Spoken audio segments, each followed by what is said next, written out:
Bismillahirrahmanirrahim. Assalamualaikum warahmatullahi wabarakatuh.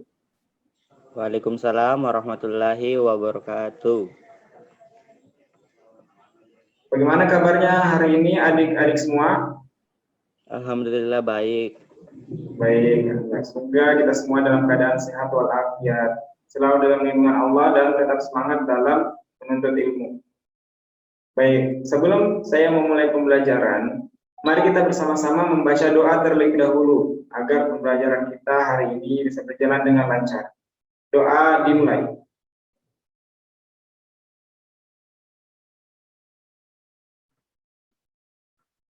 Amin. Terima kasih adik-adik semua. Sebelum kita masuk ke materi, saya absen dulu terlebih dahulu karena saya mau melihat siapa yang kira-kira yang hadir, siapa yang tidak hadir. Hadir semua adik-adik? Hadir Kak. Hadir ya. Saya absen satu persatu ya. Rini Andini. Mana suaranya? Oke. Mila. Mila. Hadir Kak. Ya. Oke, di-unmute lagi. Krismin. Hadir Kak. Ya. Baik. Sudah alhamdulillah pada hari ini adik-adik di kelas ini hadir semua ya. Itu menandakan bahwa di kelas ini semuanya rajin-rajin. Semuanya sudah sarapan atau belum? Sudah Kak, sudah. Sudah, alhamdulillah sudah. Berarti semangat dong ini ikut pembelajaran ya. Baik. Ya. Jadi pekan lalu kita sudah belajar tentang beriman kepada kodok dan kodok. Atau membahas tentang iman kepada kodok dan kodok. Nah, lalu kita sudah bahas tentang pengertian iman kepada kodok dan kodok. Apa sih itu kodok dan kodok? Kita ulik kembali ya, kita bahas kembali ya untuk mengingatkan kepada teman-teman, mengingatkan kembali begitu. Ya, jadi kodok adalah segala ketetapan Allah yang ditetapkan sejak zaman azali. Sejak zaman azali itu apa? Yaitu di mana manusia dan bumi belum diciptakan, tapi Allah sudah menetapkan kira-kira. Menetapkan apa yang bakal terjadi di dunia nanti, begitu. Di suatu saat nanti di bumi, begitu. Jadi sudah ditetapkan oleh Allah Subhanahu Wa Taala. Itu yang disebut sebagai kodoknya. Sedangkan perwujudan kodok itu, maka itulah yang disebut kodok. Contohnya, sejak zaman azali Allah telah menetapkan Rusmin sebagai seorang laki-laki. Nah, itu adalah kodoknya. Sedangkan di dunia benar ternyata perwujudannya. Di dunia, Rusmin ini terlahir sebagai seorang laki-laki. Maka itu yang disebut sebagai kodok. Paham sampai sini? Masih paham kan? Paham. Baik. Paham. Nah, pertemuan kali ini kita akan melanjutkan materi kita masih tetap tentang bab 7 beriman kepada kodok dan kodok berbuah ketenangan hati. Jadi kita akan membahas lebih mendetail lagi, yaitu tentang takdir. Ya, jadi di-unmute dulu ya. Oke.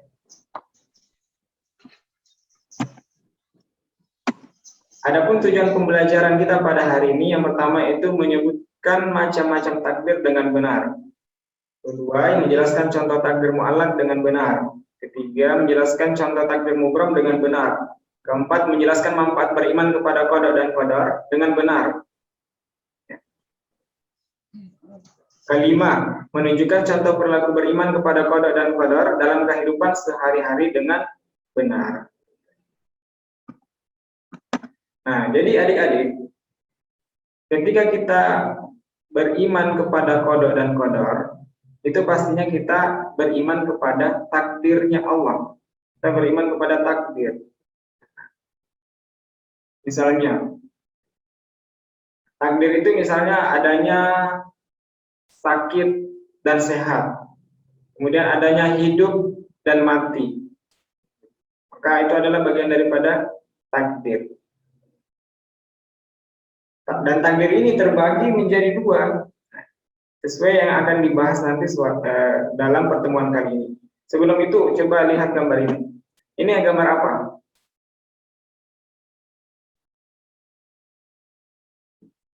Gambar apa ini? Ayo.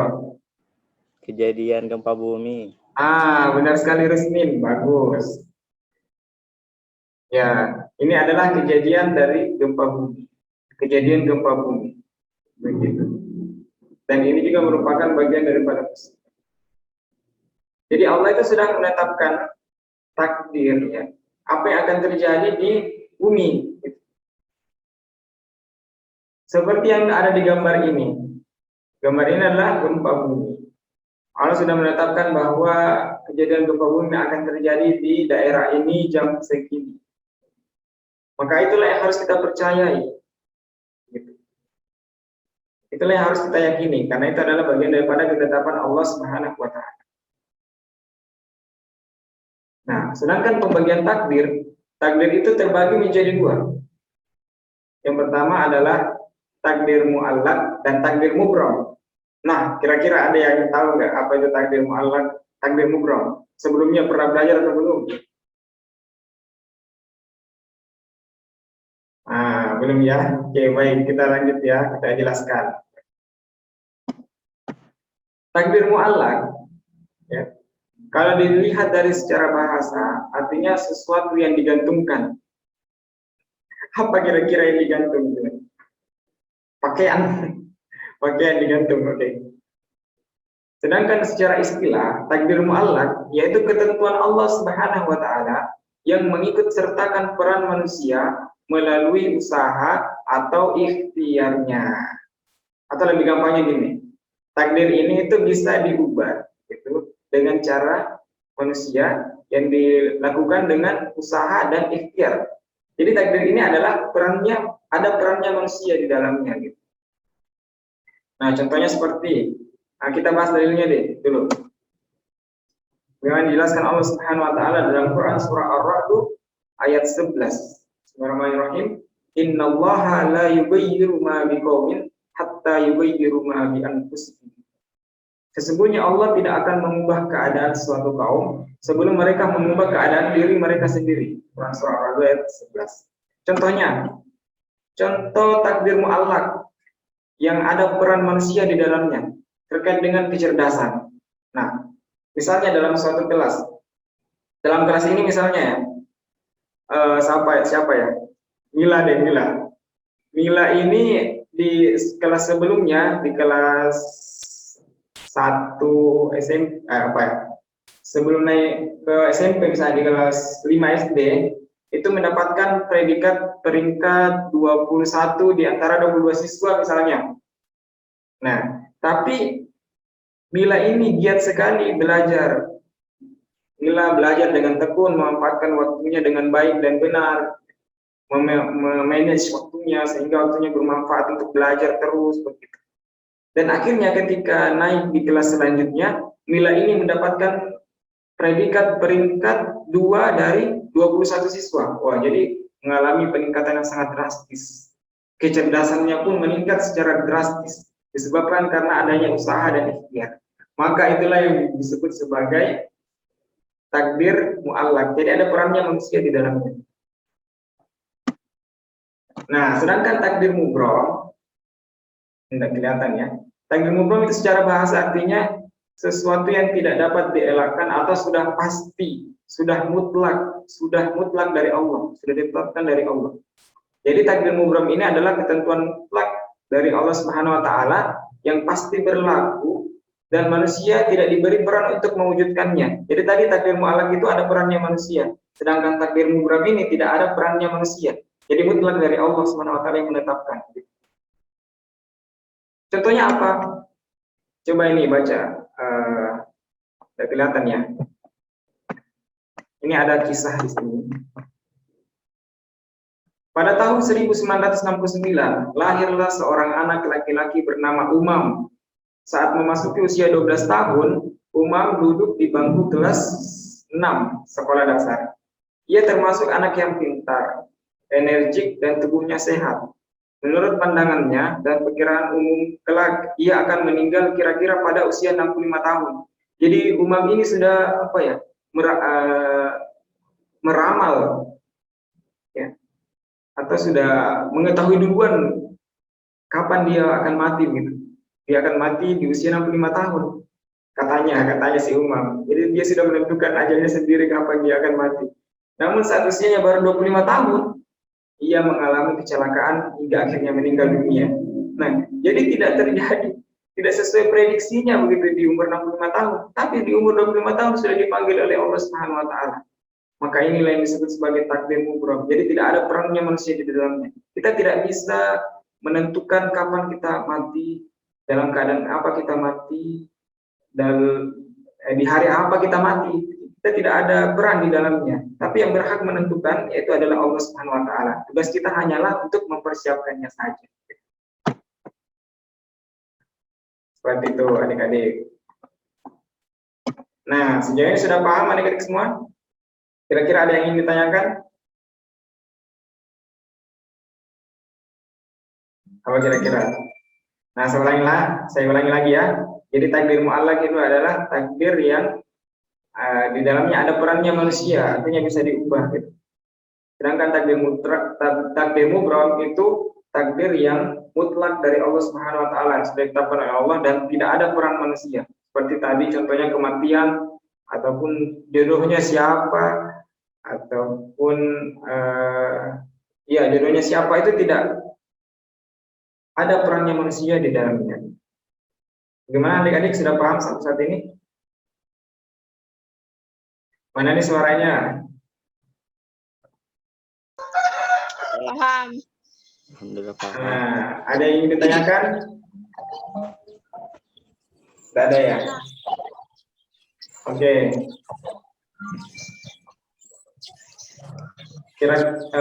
Kira-kira saya mau kasih tugas nih secara individu, tapi ya nanti dikumpulkan lewat WhatsApp, yaitu tugasnya adalah cari apa manfaat dari beriman kepada qada dan qadar. Dikumpulkan terakhir nanti sore. Jadi sini saya sudah jelaskan ya. Dan saya ada tugas kuis hari ini yang harus diselesaikan oleh adik-adik semua. Nah, yang pertama, adik-adik saya perintahkan untuk masuk ke linknya quizizz.com. Kita selesaikan ya materinya. Jadi masuk sekarang, Kak? Ya, masuk sekarang. Di quizizz.com, kita lihat di sini ya. Yang tadi, Kak? Ya, yang tadi. Bentar, saya buatkan dulu ini ya.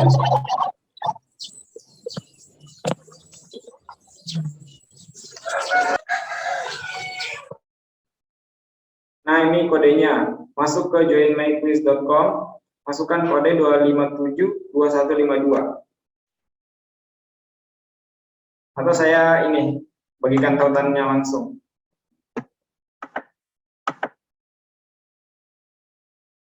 Ya, mohon maaf jaringannya lemot.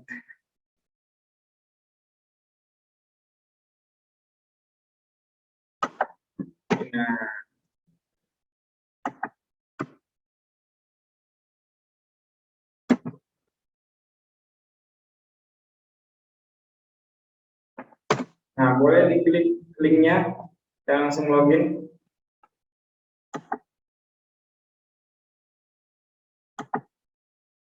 Nah, jadi sudah saya kirimkan link kuisnya di WhatsApp, di grup WhatsApp ya, atau di grup kelas. Jadi silakan adik-adik join dan mengerjakan kuisnya. Nih, belum ada yang masuk, saya lihat ini. Oke, baik, selesai semua. Wah, hebat. Semuanya sudah selesai ini. Peringkat 1 Rusmin R, peringkat 2, peringkat 3 ini Mila, peringkat 4 Rini Andini. Wah, selamat untuk Rusmin, peringkat pertama dengan poin 5.610. Yang lainnya tetap semangat dan tingkatkan prestasinya. Jadi saya langsung simpulkan saja adik-adik. Jadi kita itu harus pentingnya untuk beriman kepada qada dan qadar. Beriman kepada takdir. Kenapa kita harus penting? Kenapa penting beriman kepada qada dan qadar? Karena dengan beriman dengan qada dan qadar itu akan membuat ketenangan di dalam hati.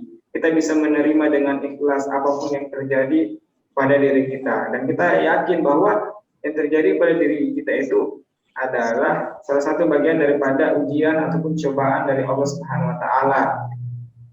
Nah, dan kita tidak mengeluh dengan apa yang terjadi, karena di balik setiap musibah misalnya yang terjadi, maka akan ada hikmah di baliknya. Bagaimana dijelaskan juga oleh Allah Subhanahu wa taala dalam Quran, la yukallifullahu nafsan illa wus'aha laha ma kasabat wa 'alaiha ma kasabat. Itu Allah tidak akan membebankan kepada suatu kaum di luar batas kemampuannya. Dan dengan beriman kepada qada dan qadar, insya Allah akan membuat ketenangan hati. Kita bisa menerima dengan ikhlas apapun ketentuan dari Allah Subhanahu wa taala dan bersikap positif dan berpikir positif kepada Allah Subhanahu wa taala terhadap apa yang terjadi pada diri kita. Terima kasih adik-adik sudah mengikuti pembelajaran hari ini. Mohon maaf pada hari ini jika terdapat banyak kesalahan. Nah, terima kasih juga sudah mengikuti kuis. Selamat untuk Rusmin R yang mendapatkan peringkat 1 dalam kuis pertemuan hari ini. Kita tidak tahu besok siapa yang berhasil mendapatkan peringkat 1 lagi, apakah Rusmin atau teman-teman yang lain. Dan tetap semangat dan tetap optimis. Mohon maaf jika terdapat banyak kesalahan. Assalamualaikum warahmatullahi wabarakatuh. Waalaikumsalam warahmatullahi wabarakatuh. Terima kasih Nade. Kak. Sudah. Mohon maaf mengganggu. hebat Sumen. Di mana di sekolah semua? Di sekolah beda. Di mana? Kalau Rini di mana sekolah? SMK 2 Kak. SMK 2 Pangkep. Iya Kak. Kalau ini Mila. Kak ada. Di mana? Rusmin juga di SMK 2 di? SMK 1. Oh, SMK 1 beda berarti. Kalau ini Iye. Siapa nih Iye? Mila itu, Kak. Oh, Mila. Di mana posisinya Mila ini? Di hutan. Di hutan. Apa dia bikin di hutan? Man, kan dari hutan kecil.